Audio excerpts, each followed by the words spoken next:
going on, Jerome's? So the Vikings can clear up some cap space and go after things in free agency this year. And yeah, the big time, big ticket items: Christian Wilkins, Justin Matabuke, Jalen Johnson, L'Jarius Sneed, Antoine Winfield Jr. All of that stuff.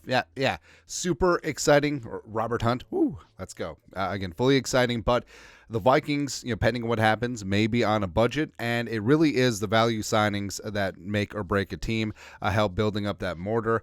And Kwesi, of course, analytical background, Moneyball, maybe going to pitch some pennies, maybe trying to find value. And you've seen that with Kwesi, where he loves the mama, I can change him type players, the guys that haven't worked out for one reason or the other, roll the dice a little bit. Sometimes it works, and sometimes it's Marcus Davenport, right? But here, 10 value free agents for the Vikings. Now, here's the thing.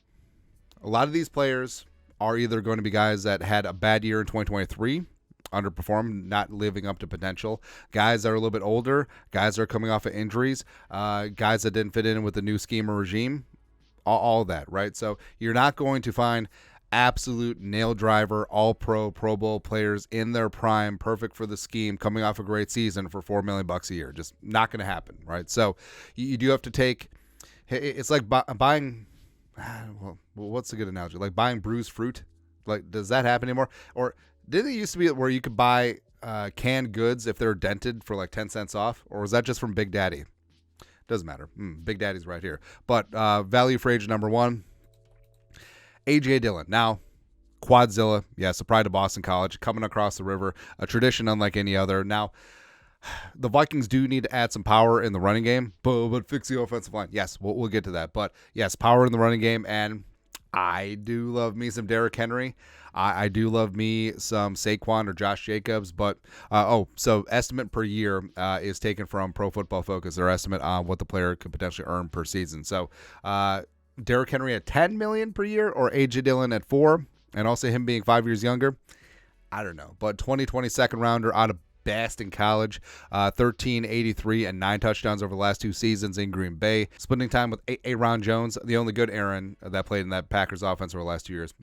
But Dillon, he's more than just a 2-down tyrant. He actually is pretty decent in the passing game as well, 50 catches and 429 yards on 71 targets, as well as is an adequate pass blocker as well, and has some decent mileage left. And like A.J. Dillon as a 1-2 combination with Ty Chandler, it certainly could be a lot worse. Next up, value for agent number 2, Rannell Davis coming out of Miami. So he's 26, estimated at $3.75 million per year. And Rannell Davis, one of Brian Flores' guys. That's right, just sort of like Christian Wilkins, but he was a 2020 second rounder out of Alabama. Now, what's interesting about Davis, a little bit inconsistent, as well as fell out of favor with the new regime. Played a lot better in the Flores regime and scheme, so that certainly is a plus. But he's 6'7", he's 325. He's absolutely massive. He's almost too tall to play low man wins and leverage on the inside, but large body in the interior, can play a multitude of spots on the inside. Alabama defensive lineman, always going to be very well versed coming into the league, and also someone that I think that maybe not a starter per se, but a guy that Flores has worked with well before in the past, and a guy that could work well here with the Vikings. Next up, value for agent number Trace. Conor Williams, also Miami, hitting up South Beach, just poaching them. Hey, Robert Hunt, why don't you come on in?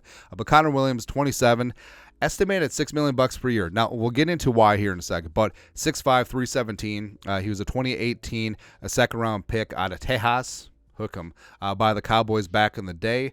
Was originally a guard for Dallas, moved to Miami, became center, and he's thrived, man. 86.5 PFF grade last season, 90.5 run blocking grade. Really set the tone for that fantastic run blocking scheme in Miami, with Devin Akane setting the world on fire, Raheem Mostert having 75,000 touchdowns.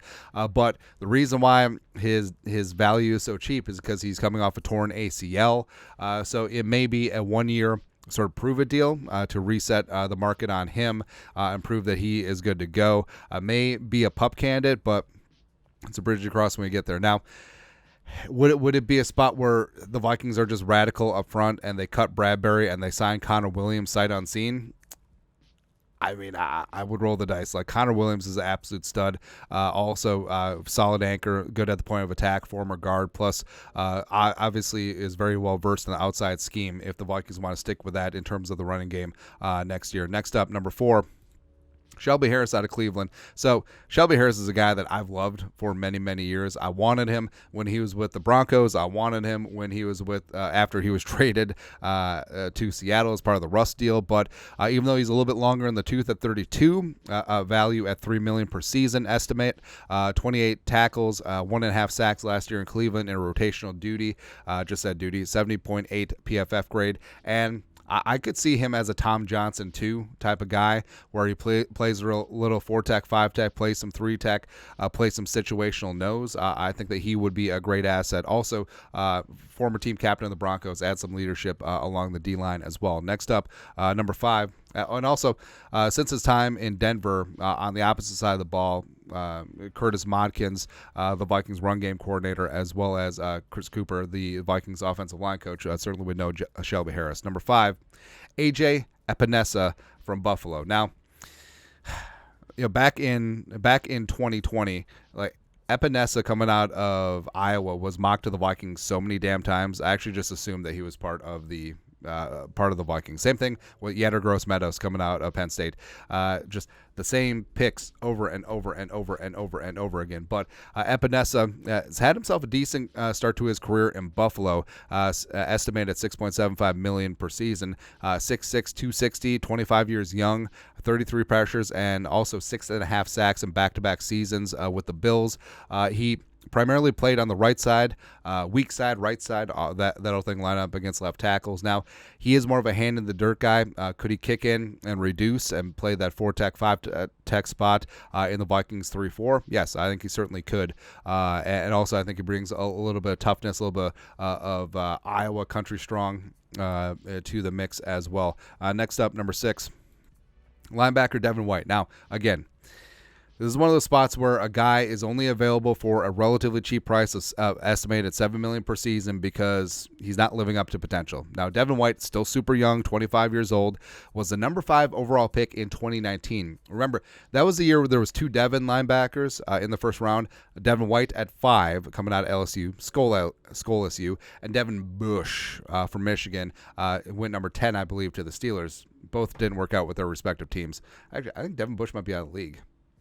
But number 5 overall pick in 2019, elite freak athlete, but sometimes gets away from the scheme, sometimes freelances, and that was a problem with Bowles and the Buccaneers. And I mean, Todd Bowles is a tough-ass dude, great ball coach, but Flores don't broke no BS, man. So it'll be a spot where we're going to find out very quickly if Devon White can play for Brian Flores or not. But when he's on, he's on. 2020, when the Bucs won the Super Bowl, Devon White was the freaking star, man. 140 tackles, 9 sacks, second-team All-Pro. And you were thinking, like, hey, this is a guy that could launch into a superstar-type career, but didn't happen.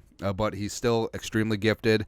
And after, not getting the big payday, after being punted by the Buccaneers, you think that he would have some fire in his belly. And I think that the Vikings could harness that, and especially Brian Flores. I mean, if Flores can't get Devon White in line, I don't think anyone can. Next up, number 7. Cornerback Shawn Murphy-Bunting, also formerly of the Buccaneers, also from that Super Bowl team.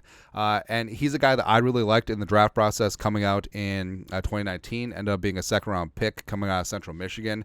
But long arms, good hips, was really solid with the Bucs. Took a 1-year, $4 million payday with the Tennessee Titans. Didn't quite work out. But he's back on the market, and I think that he would add a lot of value to the Vikings cornerback room, primarily on the outside. Next up, number 8.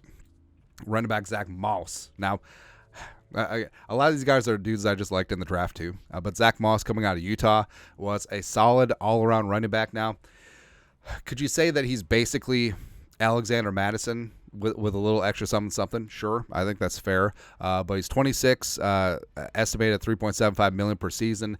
Was a third-round pick in 2020. Was initially with the Bills and then was punted to Buffalo. Punted to Indianapolis. And when Jonathan Taylor Thomas went down with injury this season, even after he got paid, Moss filled in very nicely. And you would know this from fantasy football for sure. But 794 yards rushing, 5 touchdowns, 4.3 yards per carry. Also 27 catches, $192, and 2 touchdowns on 37 targets in the receiving game. So, rather solid all-around running back. Can run with a little bit of power as well, and could be a value in this spot. Next up, number nine, JEROME Chinn. Now, JEROME Chinn, as you remember from the frickin' 2020 game against the Vikings, where it was the Chad Beebe redemption game. Remember, Chad Beebe muffed a fumble, and then he caught the game-winning touchdown because Gary Kubiak made it so. But JEROME Chinn is a guy that just never really got the time of day with the new regime. What happened here? Well, what happened? There you go. Never got the time of day with the new regime, and he had 2 really great seasons to start off his career, but eventually got phased out. But the pride of Southern Illinois goes to Lukey, 6'3", 220. Versatility is going to be a plus. Could you say that he's sort of a poor man's Isaiah Simmons? Sure, but he can play big slot. He can play box safety. He can play free safety, split safety. He can play weak side linebacker, and I mean, there's lots of roles that he could fill. And Flores loves versatility on the back end of his defense, and I think that he is a guy that could come in hungry, pissed off, because he already tasted success. Like, his first 2 years in the NFL were really, really damn good, but he fell out of favor in Carolina over the last couple. Lastly, number 10. Steven Nelson, so cornerback out of Houston, former third-round pick back in the day. Bounced around the league a little bit, Kansas City, Pittsburgh, Philadelphia, and then finally found himself a home in Houston. He's 31, a little bit older, but he played extremely well with DeMeco Ryans in Houston last year. I think he earned himself a payday on the outside, estimated at $7.25 million. Again, all these guys are a sub $8 million per season estimated, so in terms of value, it's pretty good. But Steven Nelson can still get down, man. 73.4 PFF coverage grade in 2023, as well as a 69.1 nice quarterback rating when thrown at. Only 3 penalties, 5 picks, 8 passes broken up, and only 1 touchdown allowed in coverage.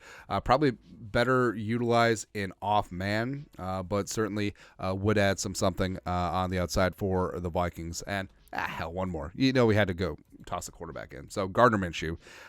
Gardner filled in extremely nicely for the Colts last year after Anthony Richardson went down. Almost led them to the division title in the playoffs, except for Houston. Just like, we'll take that. We'll take that. Now, Minshew is one of those borderline quarterbacks where is he a really good backup or a really bad starter? Somewhere in there. Like, Case Keenum adjacent, sure, but he's 28 at minimum. Say Kirk Cousins leaves and you need a solid bridge quarterback. Now, it could be Mullins, sure. Minshew's a little bit of a gunslinger too, but he distributes the football well, throws an accurate ball. He is a pro's pro. Doesn't have the deep third of the field arm that you would want, but in terms of a solid guy that could help you win some games if needed, he definitely would be an asset in that regard. But that's it. That's at 11 value free agents for the Vikings. Let us know your thoughts on our thoughts in the comment section below. Subscribe for daily Vikings takes. Want to support the work? Put a little something in the Venmo. But next time, Skol production value.